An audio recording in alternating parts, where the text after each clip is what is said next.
Hey girls and guys and girls, so this is the second video for today. Date being, what are we on, the 28th, 29th today? I think we're on a new day already. I don't even know what time it is. Let me just use my phone a second. Yeah, we're on the next day. Okay, so this word is a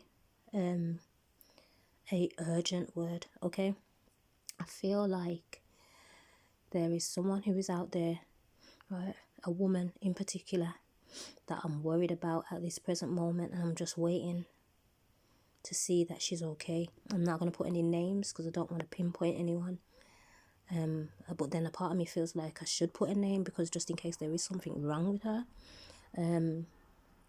But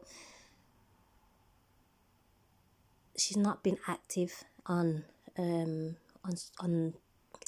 YouTube for a while, okay, and I watch her regularly, and I had a dream, right, where she was explaining her gifts to a bunch of women, right? And they was all laughing and mocking and like not taking her seriously. And then I stopped her and said, look, tell me, right? And she was explaining to me, she showed me a part of the world, like on a piece of paper. I can't remember what area it was. It looked like it could have been Australia to me, right, by the shape of it. But that's neither here nor there at this moment, right? And then I sat with her, I spoke to her, and then there was a part of the dream where a guy who I watch, called Lee, from the Asher House, right? He does all the dogs and things like that. He looks after dogs and things. Like, I don't even know how I managed to follow him. I just seen something about dogs, and I was like, oh, okay, this is interesting. And he rescues them. He goes and collects abandoned dogs, etc., etc. Okay, and he was at the bottom of the stairs, and he spoke and he said, she's one of my children too. Like, he was telling those girls off basically for chastising her, but she was nowhere to be found. And at the bottom of the stairs was a dirty pair of underwear, right, that she had dropped on the way of taking her laundry, clothes basically with her. And when you think of dirty laundry, you're thinking people, you know, having your business about the place. That's exactly what that indicated. Okay, so they was using things against her and chastising her to say that she doesn't have a gift and she's crazy, etc., etc. And I'm just hoping that those kinds of words haven't been issued to her, and she feels like she's gone back to a place where she feels unworthy and things like that. Okay, but what he had me realize is, just got out the bath, and believe it or not, most of the time that's where I'll be sitting to him and speaking a lot about some of the things that I'm worried about or I'm thinking about, right? And I give it to him. Okay, and as I was coming out, he turned and he said, do you remember when I said to you about the sugar, about eating the sugar, right? And how it's not good for me, obviously, because of certain reasons, right? He said, do you remember how I turned and I said to you that the excessive eating that I used to do, I was a lot chubbier, okay? I was unrecognizable. I can't even recognize myself when I look at those old pictures of myself, right? He said, do you see, when people are always wishing to give you stuff, feed you more, right, and keep you in a state where you was when you was big, like they just wanted you to be there, like it seemed like, how can you put this, like they was holding you down in that place, because the enemy will do whatever is necessary to keep you from getting to what God has for you, right? And if you're unrecognizable to the people who are supposed to recognize you, then you will miss what God has for you, right? He said that is a honey trap, okay? So he ministered to me that there are people who are believing that these new people they've come across and have been friendly to them and are giving, seem kind and everything, are being used. Okay, it may seem like they're not, they may not have it as a initial thought, right, to do anything to you that's bad. They're probably unaware, they're just doing what they feel is right, right? But they are being used to keep you from going and getting to the place you need to be, okay? So that it's unrecognizable. You are unrecognizable, right? So you won't get to the place where you're supposed to be, because he wants you to not realize the gifts that you have, okay? It's a honey trap, okay? He'll set all of these things that he knows that you struggle with, okay? So say you've not had friends for a very long time, and then all of a sudden people start to show interest. They're being more friendly. They want to go out with you, hang out with you, you know, buy drinks if you drink, you know, and eat food or whatever it is. And they're just like, yeah, let's go shopping and all of these things. He says right now is not the time for new friends, okay? And he knows that it is difficult when you are out here on your own, but there is a season for everything. There is a season where you have to be separated, okay? There is a season when you will be joined to who you need to be joined to. There is a season for harvesting. There is a season for sowing. There is a season for everything. And now is not the season for you to be making new friends. I did a video a couple of weeks back, I believe, that said that is not your friend, okay? These people are not your friends, not at this moment anyway, okay? Now is not the time for you to be in any situation where you've met new friends, so to speak, associates, right? Because I call people associates. I don't trust anyone, okay? I don't trust anyone. Like, I had friends for 20 plus years, right? And you know, you always hear people turn around and say, oh, I've known them for so many years, man. They've held it down. That's exactly what's been happening. You've been getting held down. And now you've come across new people who you think that are going to help you along the way. You know, in some cases, it can necessarily be that it is the season for you to find these people. And that's great if it is your season. But if it's not your season right now and something feels off, and you can't speak to them about the things that you love, especially when it comes to speaking about your Heavenly Father, God, and they're going to construe your words. They're going to push it aside like it's nothing. They are not your friends, okay? That is a honey trap. That is something that's going to keep you down and bound for a little while, okay? So that you can miss the opportunities that God has for you right now. Okay, do not allow for these people to kill what God has for you. Okay, do not allow the spirits. Okay, because remember, it's things upon people that allow them to do things like that. Okay, people are not necessarily aware of the things that the enemy is allowing them to do. Sometimes we can be used, okay? That's why I say with everything, even when I speak, go and take it to God, okay? Because we can even be used, right? In certain ways that will be something small, right? That isn't even meant in a bad way, okay? It's the best way for me to explain it. Like, you could have good intentions in what you are doing, but at the time that person is not in need of that good intention that you have for them, okay? Because it's not helping them to go further forward. It's actually keeping them stagnant. I hope that makes sense, right? So sometimes it's not even to be malicious. It's just the simple fact that the devil can use whatever he likes, okay? He will try to make it seem like it's a good thing at the time, and it's really not, okay? And God wants you to be vigilant, okay? Vigilant in everything that you do and everybody that comes your way. It's not everybody that you should call friend, okay? As we get older, right, when you're younger, you probably have a crowd of people who you call friends. I started off with probably about 6 friends, 7 friends, right? And associates and whatnot. And believe me when I turn around and tell you now, I think I've got 1 friend, okay? Because of a situation that happened recently that had nothing to do with me, but with my child, right? That one thing, and my other friend, she lives in London, okay? So I got literally like 1 friend, okay? And of the 2, I felt like they were the 2 that I had known for so many years and were more loyal, right? Good-hearted people, okay? And I still think that they're good-hearted people. It's just things happen in life, okay?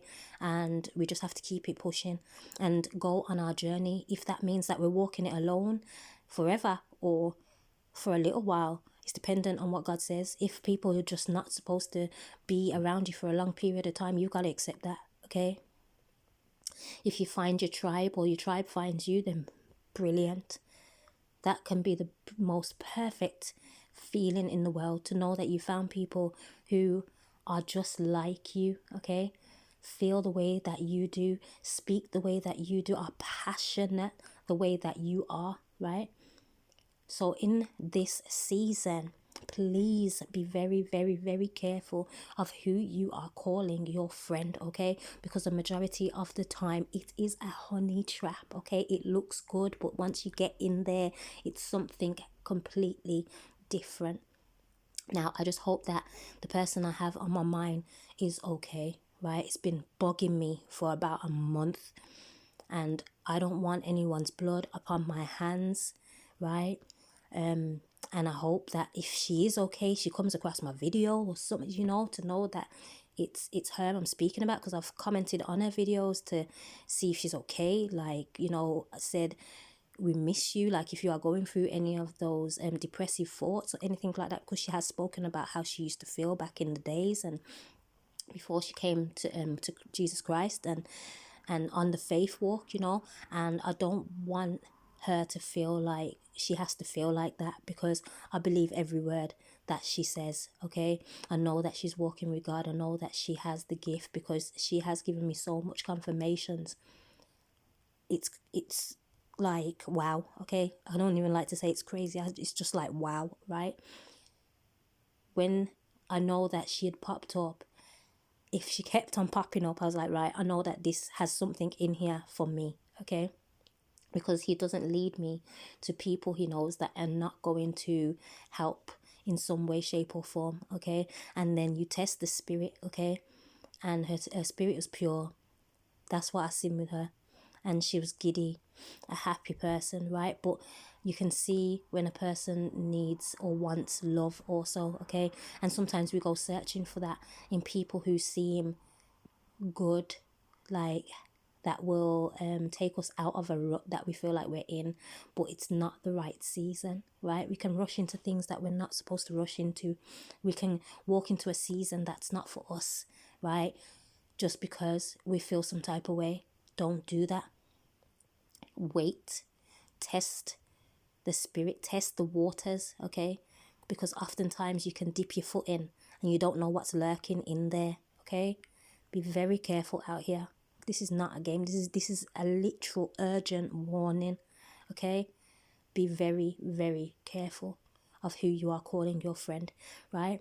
With this, I thought to myself about Bible verse, okay? So for me, the first thing I went to was with Ruth and Naomi, and the other wife of Naomi's son who passed away, okay?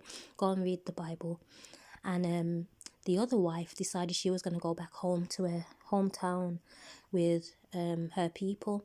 And I do believe that the other wife and Ruth were,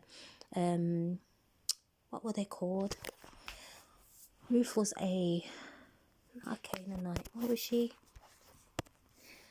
Let's go and see her background. Ruth was, what was she? I'm putting, what was Ruth? What did Ruth believe in? What did Ruth believe in before she came to God? May seem like a silly search, but it is what it is. Sorry, I'm scratching my scalp, man. Ooh, okay. From a pagan background in Moab, once she met the God of Israel. Right. It's what is it? Moabite, that's it. Ruth is a Moabite woman who marries a Judean immigrant named Mahlon or Marlon. Upon his death, she becomes a childless widow who chooses to accompany her mother-in-law Naomi to Judah. Naomi protests the decision, but Ruth perseveres, right? In this, you're probably wondering, why did I pick Ruth and obviously the other wife that decided to go, okay? They had become close. Obviously, they were of the same religion, okay? But it's clear here that that wasn't for Ruth. If Ruth had decided that she was going to follow her friend, because you got to put these stories into daily existence, okay? So imagine you and another woman are the wives of two brothers. You're going to become close, right? That is evident. So she could have easily have followed her friend, right, back to where she had known before, okay, as a Moabite woman. But she knew within herself, right, that that was not her, okay? You have to know within yourself, right, who it is that you are attaching yourself to. If that is not you and that person doesn't portray the characteristics that you do, then that's not for you. You do not follow them, okay? And Ruth never followed her. Ruth decided she would stay with Naomi, okay, because her heart was with Naomi, right? She had created, should I say, a bond with Naomi. That's who she knew. And she said she didn't wish to see her alone, okay? If she had left her and went with her friend, God only knows what would have happened to Naomi. But it was not the fate for her to leave her, right? God had plans for her, even though it seemed like there was nothing ahead, really and truthfully, because they was not rich. Okay, they was going back to Naomi's land, and where they was going back to, they was possibly going to come up against some kind of shame because her husband decided to leave there.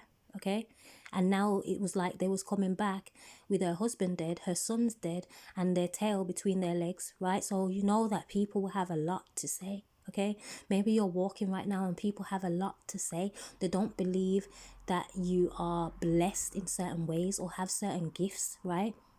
But you've got to walk forward. You've got to go and create and do whatever is necessary, right, to get yourself on top, right, where you need to be, where God needs you to be, right?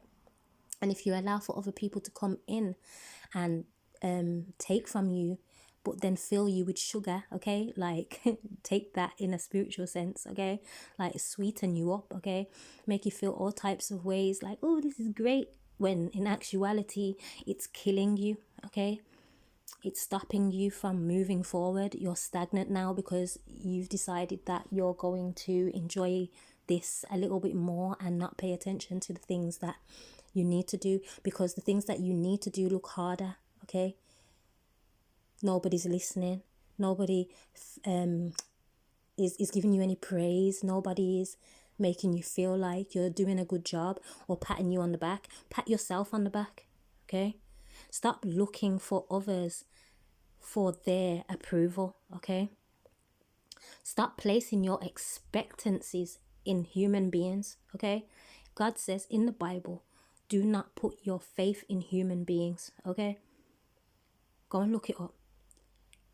Do not do that. That means your expectancy. Do not put your trust in humans. Do not put everything that you hold dear in the hands of human beings, okay? Because they will disappoint you. People can disappoint you, okay? You can disappoint people. We are very disappointing, okay? We're merely human beings. So stop expecting for other people to get you to the place that only He can get you to. Yes, it's hard. Yes, it's rough. Yes, sometimes nobody's listening. Yes, sometimes it feels like it's not worth it. Yes, sometimes you're going to have bad days, but you got to keep getting up every day. You've got to keep getting up and opening up your eyes, right? When you open up your eyes, you give thanks for this day. Thank you, Heavenly Father, for seeing me, giving me grace this morning to get back up again, to be awake, to be alive, to have all of my senses, to be able to walk, talk, everything that I can do. You give thanks and praises, and you say, today is going to be a good day. Even when people get on your nerves, today is going to be a good day. You forgive and you keep it pushing. If they don't want to listen to you, you keep it pushing. This isn't for people. This is about Him. This is for Him, okay? The work that He needs you to do in His kingdom is for Him. It's for us too, so that He can save our souls. But it's for Him, so that people can see the glory of Him in the land of the living, so that they can see His glory upon your life. So don't you stop, because if you stop, then the devil wins, okay? and do not allow for anyone to come in and trick or treat you. Okay, we're in the month of it. It's in a few days time. Stay prayed up. Okay guys, I'm gonna leave that there. So have a great night. I hope that this makes sense for whoever it's for. And I will bid you adieu. Have a great night, morning, evening, whatever it may be, wherever you are. Ciao.